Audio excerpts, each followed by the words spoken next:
and welcome to rounds 5 and 6 of the FIA World Touring Car Championship. We're at the home of the British Grand Prix at Silverstone for the third race weekend. And we're not using the full Grand Prix circuit, but a 3.6 kilometre international circuit.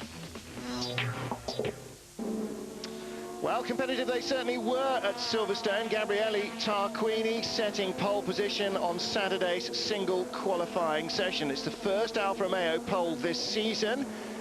Average speed of 152 kilometers an hour, despite the two tight corners at Abbey and at Beckett, and also, of course, the tight infield section. So pretty good average pace.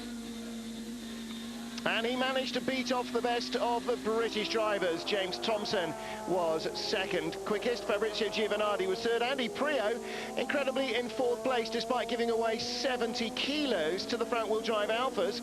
His BMW with a 50-kilo weight penalty, plus that 20-kilo weight break. Dirk Muller, though, he had a dreadful time. He won a race at Monza, but put himself into the gravel after just one tentative exploration timed lap. And that was the end of his qualifying session. He'll start on the final row of the grid with the Alphas out front. Tarquini, Thompson, Giovanardi, and then Terting, Farfus, Plato and Rydell. And the cars heading around this international version of the circuit, shorter than the full Grand Prix length, but tighter, twistier, and should be much more exciting for the touring cars. And as they do so, the team's leaving the grid. And you saw Monica Sips, the boss of the Alfa Romeo racing team. Her cars first, second and third on the grid. Andy Priaulx, the best BMW, fourth. And then it's more front-wheel drive cars. Peter Terting for Seat, the best of the Seats. Jason Plato joining in from the British Championship to make a fourth factory Seat. And only two BMWs in the top 10. Jörg Muller in 11th place. And his teammate Dirk, the championship leader, will start from 26th position on the grid here, close to RML's home base in Northamptonshire. The Chevys are doing better as well. They are in the high teens rather than the low teens rather than the high teens in the 20s. But the back of the grid, the very uncommon name of Dirk Muller, went off on his first timed lap in practice, or after his first time lap in qualifying, and took no further part in the session. And alongside me is our resident touring car ace, David Leslie. David, Dirk Muller, enviable task or unenviable task, 26th, to try and get some points this weekend. From his point of view, a fantastic opportunity to show what he can do, to come from the back. He has done it before. He has had a problem before where he hasn't finished the race and had to come from the back. Generally not happening in race one, that's the only thing. So from his point of view, something to look forward to, lots of cars to overtake, and I'm sure he will get past the vast majority of them, and fairly quickly as well. I think he'll be up into around about 12th place. What happens after that, I'm not sure. Expect at the start to see Andy Priaulx from fourth on the grid, trying to make his way through all three Alfa Romeos into the first corner. The BMW's rear drive traction should be better than the Alfa Romeo's front drive, but he's got an extra 70 kilos on most of them. Priaulx, the red, white and blue car, lots of tyre smoke from James Thompson. He's got past Fabrizio Giovanardi as well. Gabriele Tarquini will lead them into the first corner at Silverstone, as he has done in Alfa Romeos in British touring car racing as well. This is the first time at Silverstone for the World Touring Car Championship. Tarquini leads from pole position. From fourth on the grid, it is the BMW of the Team UK entry, Andy Priaulx, the reigning European champion, that's in second place. Thompson down to fourth. Much too much wheel spin, David. They've just finished a 3-hour GT race. He was off the racing line on the driver's right on the grid. That might well have been a contributory factor to his slow getaway.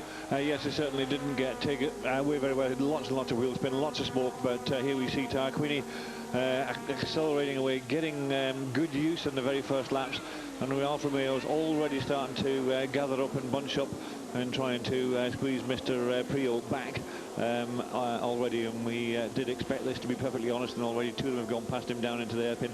Remembering that car with its 50-kilo ballast, because of his success ballast, because he's done so well in the last few races on there, and then they've had a weight break of another 20 kilos for the Alfa Romeos, and now we see James Thompson taking second place and moving himself up there ahead of Giovanardi. Giovanardi not giving up, straight back, ooh, bang, wallop, crash into his teammate. What did we say earlier on today? We were talking about other bits and pieces. Rule 1, don't hit your teammate. Rule 2, do not hit your teammate. And Rule 3, third and final rule, do not hit your teammate. Look at the Seats, three of them bunched there together. Jason Plato on the outside. In fact, all four of them together. Hori Kane, Peter Terting is the leader of that group, looking back from Rickard Rydell. There is the white BMW of Jörg Muller, the man who won the two 2 races in a blinding weekend at Manucourt just a fortnight ago. So it's Peter Terting, the best of the flame-spewing Seats, all 4 of them together.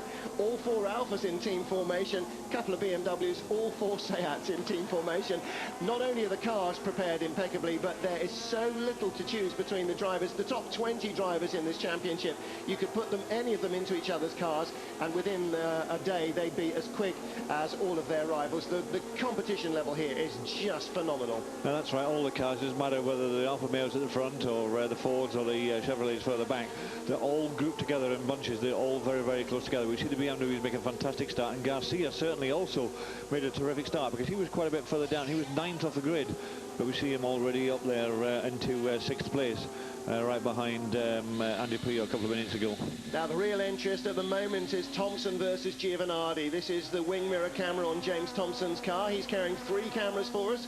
Forward looking, he's got a bumper cam, and he's indoor camera as well to watch him at work. Giovanardi in 2nd place. Tarquini a 2.5 away, but he pretty much had that at the end of lap 1, David. This is a 10-lapper, so is the 6th round of the championship, race 2 here at Silverstone.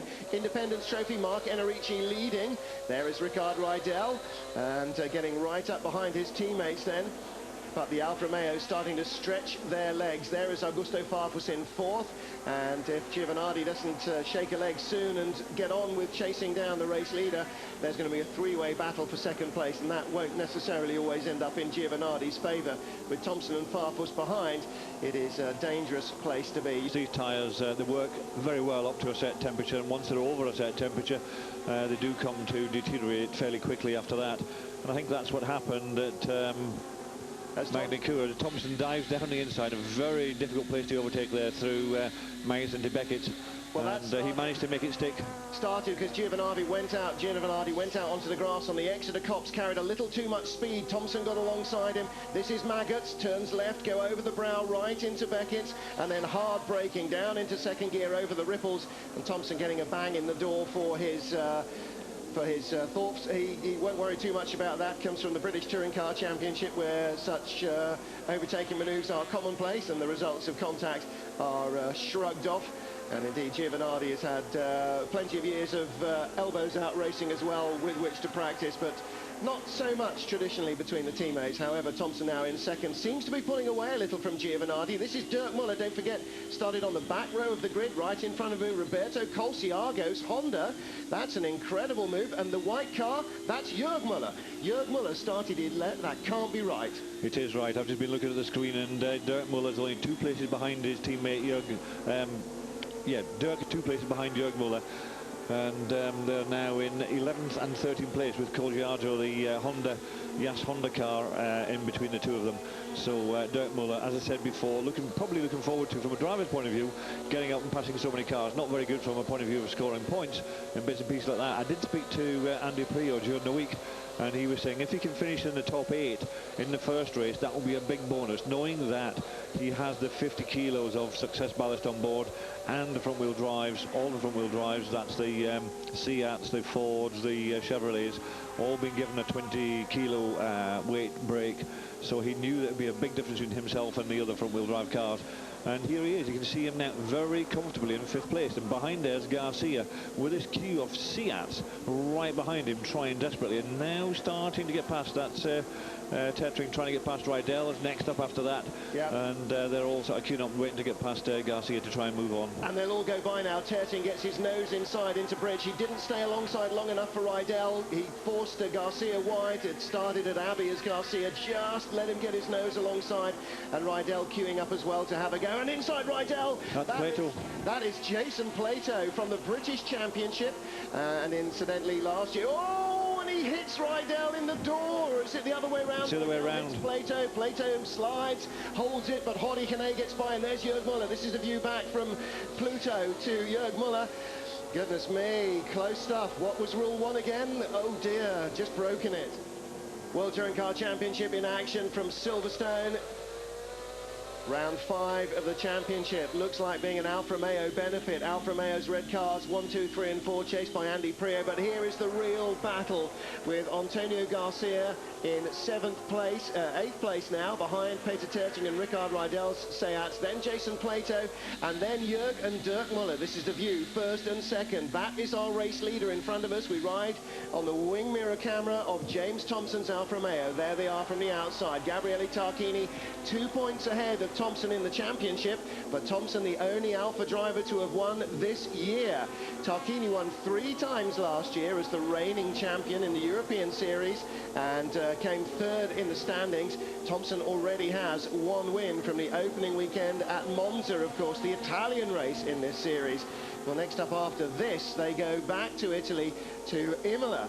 But before that, they have got to deal with Silverstone, and this is where Thompson knows the track best. He's raced this many years in the junior single-seater categories in which he cut his teeth, and in British Touring Car Championship races. He knows every layout, every idiosyncrasy of the Silverstone circuit, and if he can monster a mistake out of Gabriele Tarquini, he will definitely do it. Giovanardi and Farfus 3rd and 4th. There's Andy Priaulx 5th in the race, 4th in qualifying, the best of the BMWs, comfortably outpacing the 2 BMW Germany Schnitzer run cars, and they are now running nose to tail. From 11th on the grid, Jörg Muller is 10th. From 26th on the grid, Dirk Muller is now 11th, right on his back bumper, and they are in a queue of cars that are the Seats and Antonio Garcia's BMW, and this is the view from the last of them. Dirk Muller, Jörg in front of him is Jason Plato, the British driver in his Seat. In fact, he's got past Antonio Garcia as well, and Jörg Muller wants to get by, and I'm sure that Dirk Muller will as well. At the moment, Garcia is in 9th place, Plato in 8th place. If nothing changes, will start the second race from pole position. Top 5 clear, Peter Terting, then Rickard Rydell, who shoved Jason Plato rather rudely out the way. Plato did the same a few laps later, the Horikane, to get where he is now in 8th place, and that will be pole for race 2. Top 8 in race 1 go 8-1 in race 2, and then from 9th on down, where you finish is where you start in the race 2 grid. That was the legacy of that move. Garcia now under pressure from both Schnitzer BMWs. David Leslie passing the independents and the slower cars at the back of the field was a lot easier for Dirk Muller. Now he's in amongst similar factory cars where the performance gap is very much smaller. Now he's hit that solid wall of cars that are very equal to his and to each other. It can be very, very hard indeed to make much more progress from here. Yes, it is. I remember saying at the start that you know, he'll make his way through the first part of the field up to around about 12th fairly easy. And that's basically where he is. He's up in 11th in actual fact. So he didn't get through that first part fairly easy, but now he's caught up, as you said, with the works teams. And we see Garcia is down the 2 places behind the works Schnitzers, and the Genet trying very hard to make it yet another place to move Garcia down. Yeah, the 2. So once you're up against all the works cars, it's very, very much more difficult. These are the works drivers. These are the drivers. They're there because they've won championships, European championships, national championships. There's a lot of championship winning drivers out there in this first 12 places or more. Yeah, certainly first 12 places within the championship. So once you get there, then it is very, very hard indeed. Our top 3 drivers in this race, those 3 Alfa Romeo drivers, between them have won at least, off the top of my head, 11 national and international touring car titles. There are 3 British touring car titles in the top 2 cars alone. Gabriele Tarquini won once for Alfa Romeo. James Thompson has won twice in 3 years, in the last 3 years, for the Vauxhall team, the British General Motors brand. So Tomo, as we're watching him now, chasing down towards Abbey behind Tarquini. He knows this track. Tarquini knows this track. Giovanardi and Farfus, well, Giovanardi's 6 titles with the Alfa Romeo team before he left for a year at BMW 2 seasons ago and his run of glory stopped. Augusto Farfus, the only one in that team that has not won a touring car title. And he was the person that they picked from single-seaters. We remember him in single-seaters commentating on him, and he decided to go off. He had the offer to go into saloon car racing, tin-top racing, whatever you want to call it, and that opportunity with Alfa Romeo is just too good to miss, basically. It's a fantastic team. It's been racing a long time, and it's been very, very successful in everything that they've ever done, Alfa Romeo, when they come to go racing. And then we see another picture from inside That looks like James's car, James Thompson's car. So he is carrying quite a lot of cameras in that car somewhere along the line, and all sorts of very good, very interesting angles. So you can see exactly what's happening with the gear lever, with the steering wheel. You can see what he's looking at for a dash on the steering wheel there, and all the various different coloured buttons and whatever they happen to do. I'm not sure. I've not had an explanation of all the different buttons on there, but I'm sure they've all got a very... By 888.com.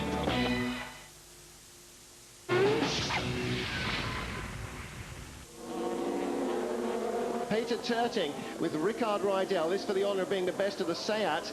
4 Alfa Romeos, 1 BMW, and then this pair. And really getting past Antonio Garcia has been what's split up the pack behind the top 5, because there is some gap. Andy Priaulx 2 seconds off the lead. Peter Terting, the next car, 6 seconds or 5.6 seconds off the lead. So some 3 seconds between the BMW at the back of the Alphas and the next car up. So the Alfa Romeo horde's really running away. And why is Priaulx's car so good? Well, he's got the same weight penalty as Jürgen Dirk Müller, but the difference is this week he spent 2 further days testing at Snetterton, another circuit in Britain, before the race weekend, just fine-tuning the car, honing it even more the way he likes it. And he thinks that is probably what's made the difference between him and the car we're riding with and the car in front of us, the 2 ostensibly German BMW factory-built cars. The Schnitzer team run them, but BMW Deutschland enters them. They are seen as the cars that get the best of everything. If there aren't enough to go around, they get them and the others have to wait their turn. But at the moment, Jörg, who we're watching, and Dirk, who we're riding with, not able to show the same turn of speed. They couldn't in qualifying and they can't in the race. No, and I think that will be very much upsetting the Schnitzer boss. He will be expecting them to be at the front. They're very good drivers. They've been with BMW for a long time, and they expect a great deal of them. And they certainly expect them to be at the front, and certainly they won't expect them to be anything less than the best BMW drivers out there. And at this moment in time, you have to say that Andy Priaulx, who won the European Touring Car Championship last year, is certainly showing that class. And as I mentioned, I think earlier on in during the warm-up, that somebody's fingers tapping away. That's Alfa Romeo. We know it is. The only one with fingernails like that. Not too many team bosses have such good manicures, that's for sure. Now, Terting and Rydell need to stop worrying about each other, because the chance of passing the BMW is definitely on the cards. Priaulx dropping right back on lap 13 of this 14-lap race. There's about another 2 miles to sort it out. Giovanardi leads, Thompson, Tarquini leads, Thompson, then Giovanardi having a look, and Terting desperately holding off Ricard Rydell.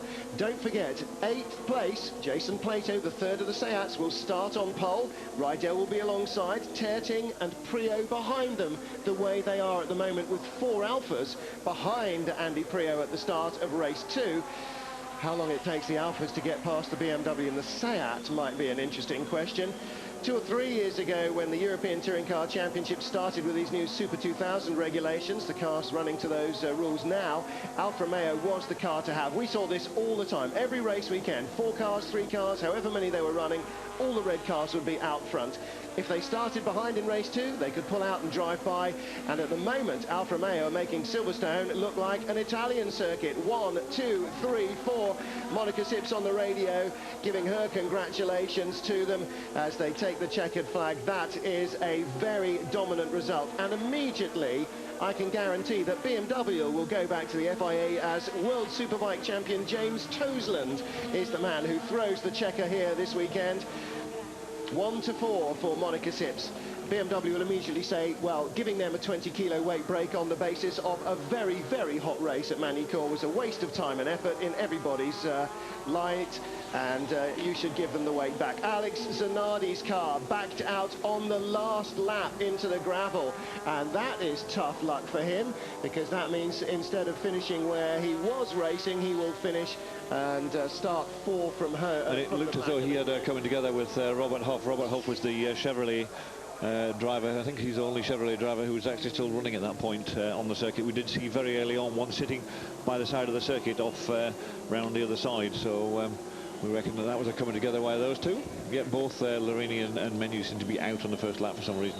Yeah, well, it just adds to Alain Menu's absolutely shocking season with no points to his name so far, and I'm not sure he's even seen the checkered flag this season. Monza was awful for him. And as you say, Rob Huff, I was going to mention Rob Huff and Jason Plato, last year teammates at Seat in the British Championship. Rob Huff got the chance to drive for the Chevrolet team, and Jason Plato continues to lead the Seat team in the British Championship. So Gabriele Tarquini then leading the red wedge to a 1, 2, 3, 4 result, and the BMW guys will say, yeah, told you so.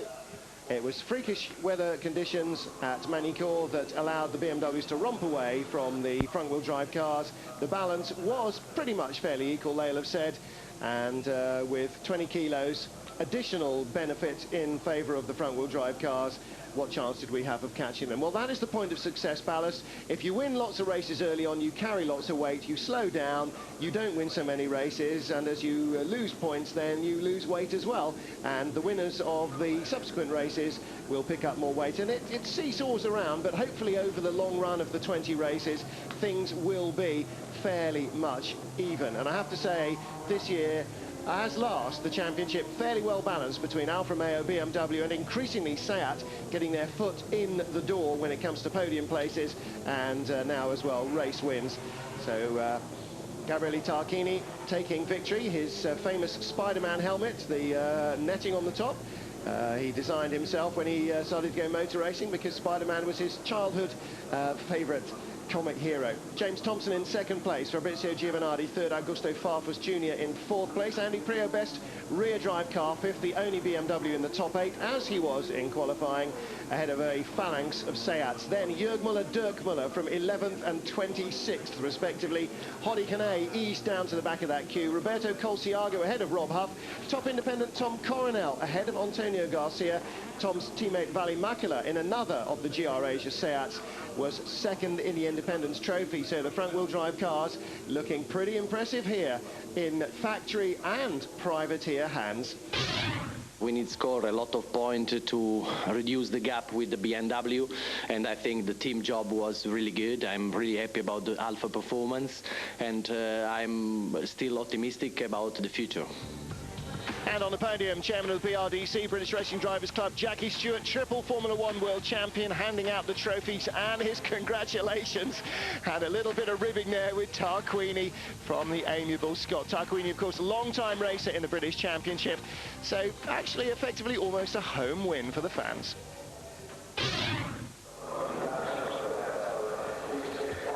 Jason Plato, 8th in race 1, taking the first position on the grid. Top 8 reversed from their positions in race 1 onto the grid for race 2. From 9th down, where you finished is where you start race 2. Plato racing in the British Touring Car Championship for a living, and since they're not racing this weekend, his Seat, or he is driving a 4th factory Seat, similar to the car and near identical to the car he races in the UK. Alongside him, teammate Rickard Rydell, and it's a Seat 1, 2, 3, because Peter Terting, who was the best placed of the Seats quartet, will line up in 3rd place on this reversed order grid. Hodi Kane finished in 9th place in race 1, so he just misses out on pole position, if you like, and there is Rydell, the familiar colours on the helmet of the Swede, who, like so many, it seems, in the field, David Leslie, is a one-time British touring car champion. Yeah, certainly a lot of these people here are, as we said earlier on, champions in touring cars, whether it be in their own country or another country, or even a European Championship, as is Andy Priaulx, the current European champion at this moment in time. As we said earlier, the top 12 places taken basically by all manufacturers, work-centred cars, and very difficult to get into there. Tom Cornell ended up being the highest placed of the independent guys, and with him his teammate from GR Asia, Vali Makela, was second in the independent class, with Henrique, who was actually leading the championship, finishing 3rd right behind Makela. So the independent class just as hard fought as what it is at the front for all these works cars. But as we begin the first race, we've seen a whole stack of the 4 Alfa Romeos at the front, and now we can see 3 Seats at the front. And spoiling it for everybody in both race 1 and race 2 is this lone car of Andy Priaulx. The BMW UK car is still in there. It's now starting 4th on the grid. And as I said earlier when I spoke to Andy during the week. He said, if I can just score some points and be in the top 8 in the first race, that'll be great, and I'll try and do something in the second race, something similar basically. And all he wants to do is score some more points. He wants to be somewhere near the top of that points table when he leaves Silverstone this weekend, and certainly he's done a very, very good job in the first race and looking as though he's in the right position. He's got a rear-wheel drive car. We know it starts very well off the grid, and he managed to get himself from 4th up to 6th. Sorry, up to 2nd in the first start, and we'll see if he can do the same with those 3 Seats that are in front of him this time.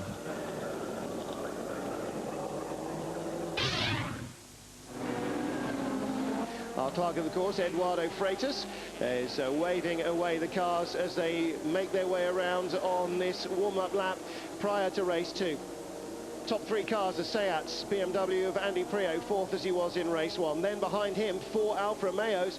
There's James Toseland, the reigning World Superbike champion, who is flagging the checker at the end of the race. Out of the top 8, Jürgen Dirk-Müller, 9th and 10th. I said Jorge Canet was 9th, he wasn't. He was 11th for Seat. Roberto Colciago in his Honda. Rob Huff, top and only finisher for Chevrolet, and Vali Makela, 2 cars behind his teammate Tom Coronel as the top independent ahead of Mark Enrici and Angelo Di Michele. The 2 Ford Focuses in amongst the independents, and Alex Zanardi towards the back of the grid after getting knocked off on the final lap. Alain Menu will start Nicola Laurini's car, as we clearly saw from that garage shot in the RML Chevrolet team, is out of action. In actual fact, Alain Menu's car must still have a bit of a problem. He went out onto the circuit to join the back of the grid.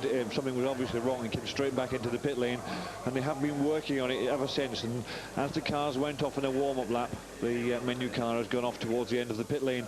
Here we see it now sitting there at the end of the pit lane. So whatever it was obviously still a problem in the warm-up lap, so we had to come in, and there it will have to sit now, and it will start once the race starts and it goes past the first corner. Then they'll let Alain Menu's car out, so he'll be going out on relatively cold tyres compared to everyone else's very warm tyres. So Robert Huff again doing a very good job for Chevrolet this weekend.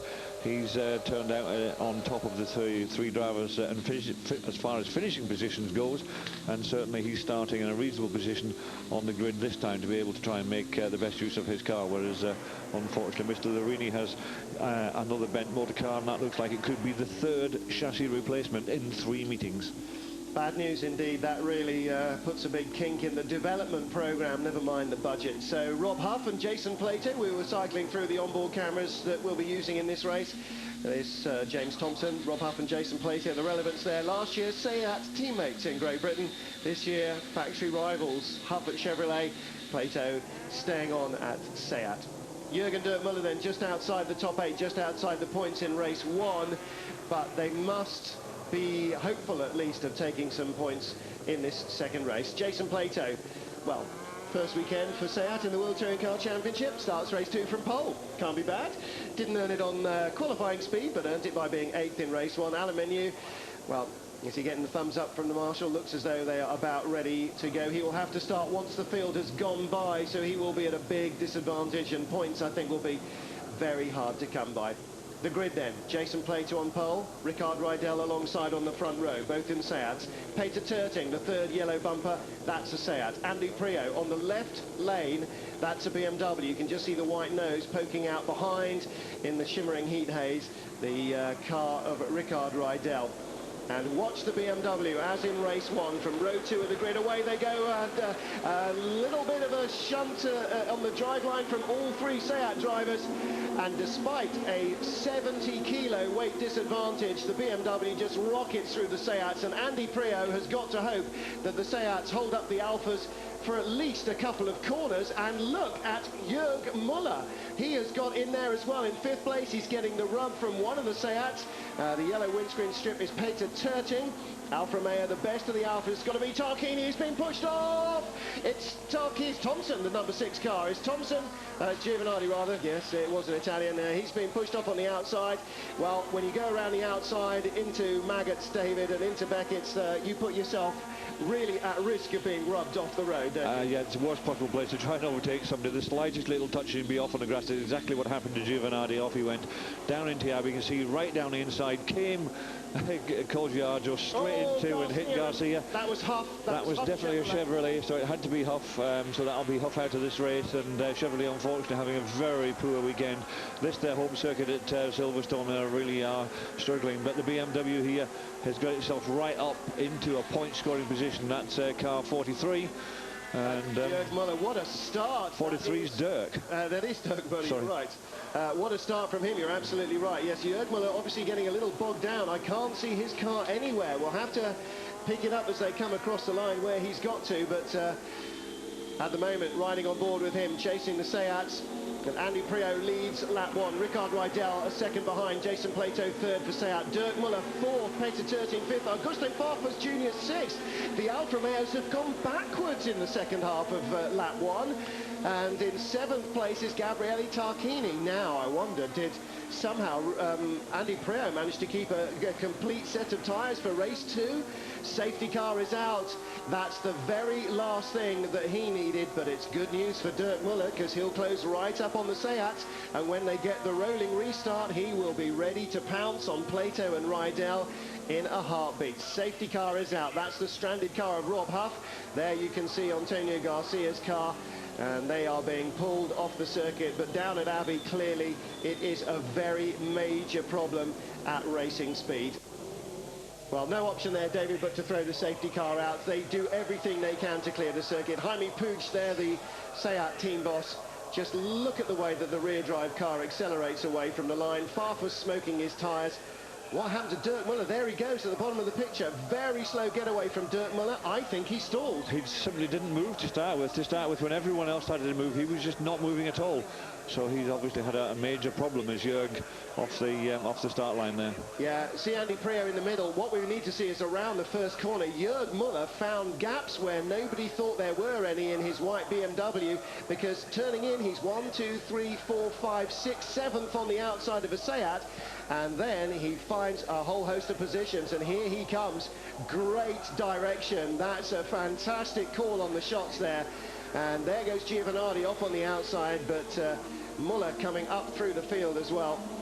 Giovanardi making the rub there as well, and that's where it all goes wrong. Colciago gets too deep on the inside at Abbey. It just invites you in. It's 3 or 4 cars wide. When you get to the apex, of course, suddenly it's only 1 car wide. Tomo dodged the bullet on that one. The onboard replay, Thompson diving inside of all of the carnage as the Chevy safety car leads them around. Wow, dramatic first lap action. So let's gather our thoughts. It's Priaulx that leads the train. He's the white car. Then 2 Seats, Rydell and Plato. The white car is the BMW of Müller in 4th. Peter Terting in 5th. Augusto Farfus, Gabriele Tarquini, James Thompson for Alfa Romeo, 6th, 7th and 8th. You see they're still trying to move that stranded Chevy, obviously jammed in gear, David. And yeah, there's 2 cars down there. There was the BMW of Garcia as well. And I would think Colgiardo's car will probably go no further than pit lane, to be perfectly honest, because when you looked at the front of it, hit it fairly hard and really stove the front of that Honda in, and obviously the radiator's right at the front. But there you see what's happened. He's tore the rear wheel off because he's just caught the car as it was going past, and they're obviously having to drag it along because that rear wheel obviously is not going to turn, not when it's sitting at that sort of an angle, and you need to take that car off to a place of safety, which is what they're doing at this moment in time. Once it's in a place of safety, that's it. And there we see what happened to Farfus, trying to go around the outside, not a hope. Once you touch that grass there, you're off. And he was the one Alfa Romeo who'd actually got into gear and was actually going forward at that time. And then down into here comes Colgiardo there with a red and white Honda, straight in the back of Garcia. He spun round. All of a sudden, there is Huff. He's at an angle when he hits that car, and it's very lucky that nobody else caught Garcia's car on the way through. So Garcia's car, while it was touched and spun round, had no real bother with it, or no real trouble, until it came round and was hit by Huff's car. But there we see the lights are now out on the top of the safety car. The safety car coming around towards the end of the lap, around Brooklands there, towards the last corner, which is Luffield. Now you can see the cars are going to be queuing up behind each other. Now the Seats, one is right behind the BMW, and the second Seat is a little bit behind. He's a long way behind. That Seat has really held the rest of the pack up to let his teammate Rydell to get away. Plato has used some of the tactics that used to be used in the British Touring Car Championship in order to try and help your teammate, and he really I can't say he was caught napping. He's not that bad a person. He had to hold the rest of the people up, had to hold that BMW up to try and give Riedel some hope of getting on the podium, some hope of doing really well in this race. By 888.com.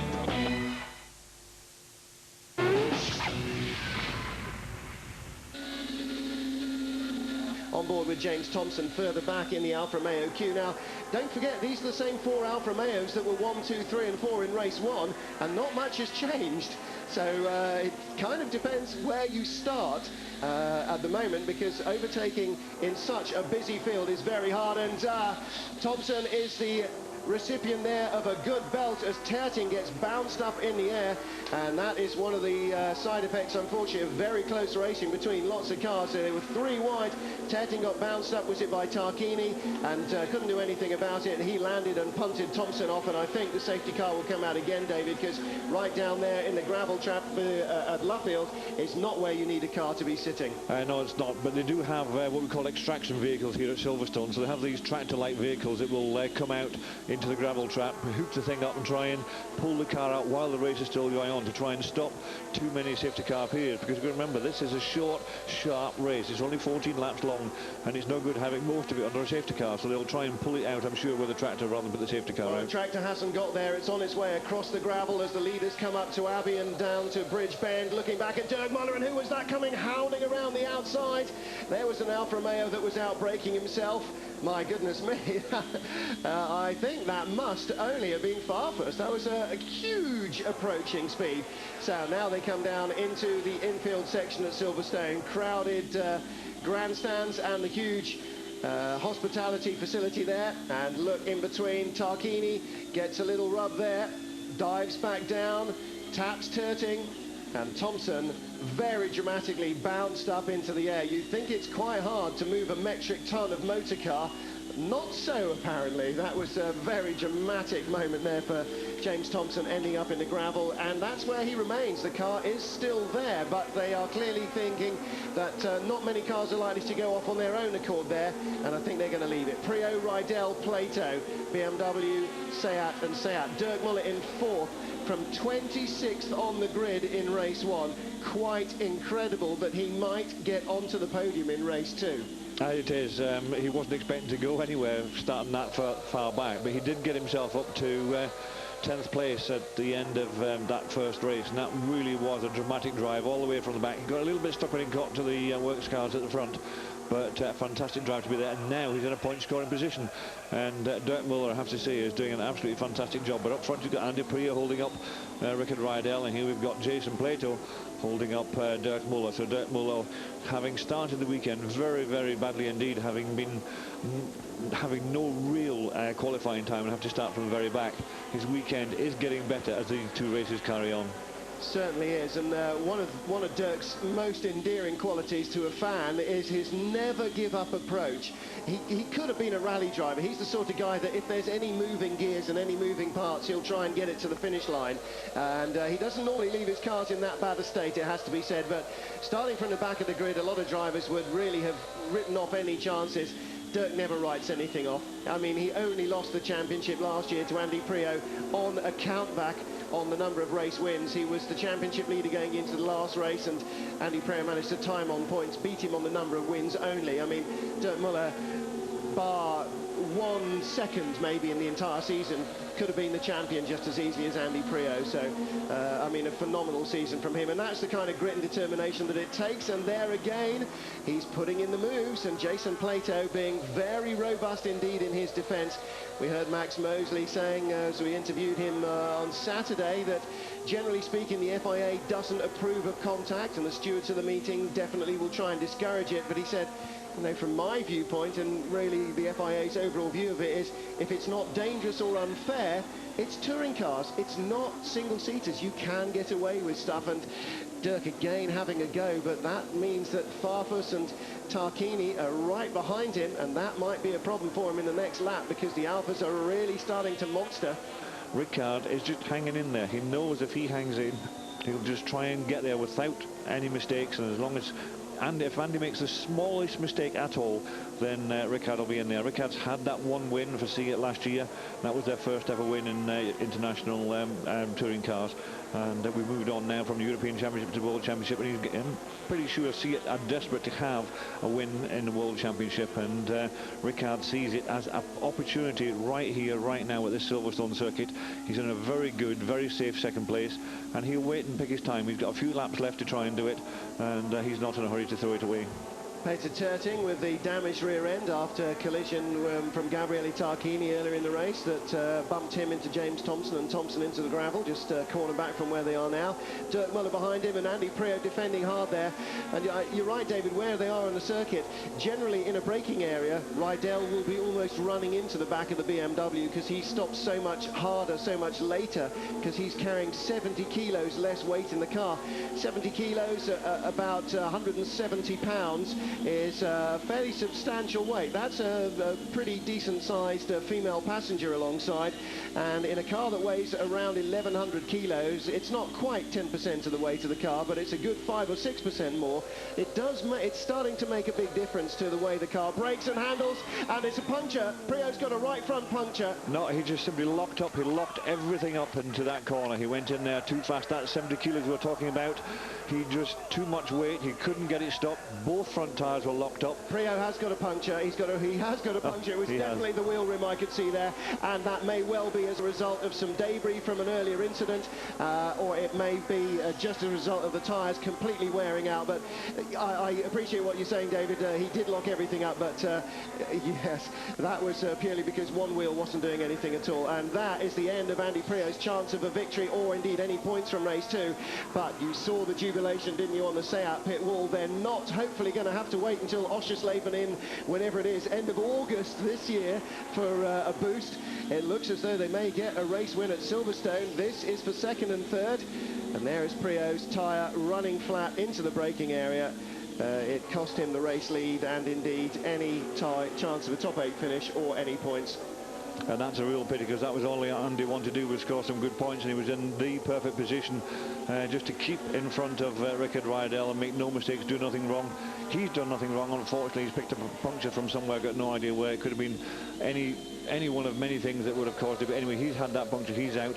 That leaves Ricard now with a good little lead, probably around about 3.5 seconds at this moment in time, but there's Andy, totally dejected, I would think, coming into the pits.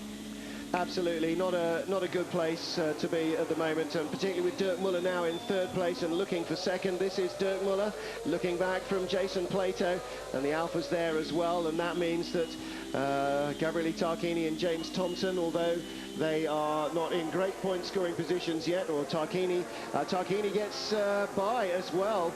Now this is the Jürg Muller, this is the Dirk Muller battle still. So Dirk having a lunge there, and he gets passed by 2 Alfas in 2 corners. Now that is quite dramatic. Now Monica Sips, who was nervously fingering her ring earlier, is looking a lot less nervous now, because suddenly the Alfa Romeos are starting to come good after 11 laps completed. Rydell for Seat, Plato for Seat. Now that would be another step forward from having their first win at Oschersleben. To get a 1-2 would be a real red letter day for Jaime Puig and his men, as they announced last week the shape and the look of the new car that will replace the current Toledo at the Oschersleben race weekend, the new Seat Leon. They launched it last week at Barcelona, and to then come here and produce a 1-2 as they start to develop that car, or continue to develop that car, will have a go at all the naysayers that say, well, they can't develop a new car and race the old car at the same time. Jürg Muller and Peter Terting still hard at it, and this is for 7th and 8th. Oh dear. And Terting losing a whole slew of positions there, and the championship points gone as a result. Just as I was looking at the timing screen, predictably and traditionally, the two pairs, the two cars, did they make contact? Oh yes, while you were looking at the timing screen, I'm looking at the what's happening on the circuit, and the BMW just got into the back of the Seat and simply turned him around. Rydell, Plato, Tarquini, Farfus, front-wheel drive cars 1, 2, 3 and 4. BMW will be arguing for a return of the 20-kilo weight to the front-wheel drive cars. Hannay 5th, another front-wheel drive car for Seat, and then the 2 Schnitzer cars 6th and 7th. They were saying their Hail Marys, their Our Fathers, the Angelus, anything they could think of on the Seat pit wall. Everything was crossed. I don't think I've seen Jaime Puig look so nervous since Oschersleben 2 years ago. But Rickard Riedel will continue to be the only man who has won for Seat as they get to the final couple of corners. Tarquini and Farfus all over Jason Plato. It takes a lot to beat Jason Plato's defence. Rickard Riedel wins round 6 for Seat, the 3rd different manufacturer, the 4th different race driver, the 5th different race driver to win a race this year. And in 2nd place, the first time ever in touring car racing, the first time in World Touring Car Racing, Seat take 1st and 2nd, Jason Plato 2nd across the line. Tarquini and Farfus 3rd and 4th for Alfa Romeo, 5th and 8th for Seat. Best rear-wheel drive cars, Dirk Muller 6th, Jürg Muller 7th as they come across the line. I don't think the Seat team will even remotely notice who was 3rd, because 1st and 2nd, you can see it, can't you? You can just see how jubilation has swept through them all. I saw smoke over at Luffield. I thought somebody had kicked up the gravel, but it's Tom Coronel's independent trophy Seat that has caught light, and that's shades of the Lister last year, and that was, oh gosh, it wasn't at Luffield, that was coming across the line at the end of the race. So the smoke started at Luffield, but Coronel is darn well going to get those points if it half kills him. Luckily, it didn't do any such thing, but that's a dramatic end to Tom Coronel's race. Mark Enrici took the Independence win. Vali Macula, Coronel's teammate, in 2nd. Giuseppe Ciro 3rd, Carl Rosenblad 4th, Tom Coronel in 5th in the end. But Jaime Puig thrilled with that one. Well, Tom Coronel, we were talking this morning about the differences between his car and the current factory cars. He said, oh, I have no idea. I don't know what they've got. I'm really not sure what we've got still. But his is going to look a little bit more second-hand. So there's the result. Riedel and Plato. Seat's first 1-2. Tarquini and Farfus score strongly again for Alfa. And Hannay means 3 Seats in the top 5. It is a fiesta. And there's going to be a good party going on in the Seat awning after this. 9th place, Mark Enrici, ahead of Vali Macula in the Independence Trophy with Giuseppe Ciro and Carl Rosenblad's BMWs, meaning that Front Drive didn't win everything in the Independence Trophy, even if they beat them in the big race. In the championship, it could hardly be closer after 6 races with 14 left to go. Expect to see an awful lot more names in the frame as the season progresses as well. BMW, Alfa Romeo and Seat. Seems as though the championship playing field is pretty level at the moment. We thought that Magny-Cours would be a good race for us, but we didn't really succeed, and I had some problems in qualifying yesterday, and we didn't do the best job we could. Fortunately, I knew after the first race that the car was really, really good, and I knew if I had a clean getaway from the second race, I could really compete with everybody. And I just followed behind Andy and was waiting for him to make a mistake and for his tires to go off, because he has the extra penalty weight this race weekend. And finally had a problem with the tire, but I'm sure I could have raced him really hard in the last few laps. I think myself and Rickard played a great game there. I needed to give him a bit of space and he could get on with his race. He was a little bit quicker than me. I didn't quite have my car the way I wanted it, but I thoroughly enjoyed my weekend here, and I'd like to come back for more, that's for sure.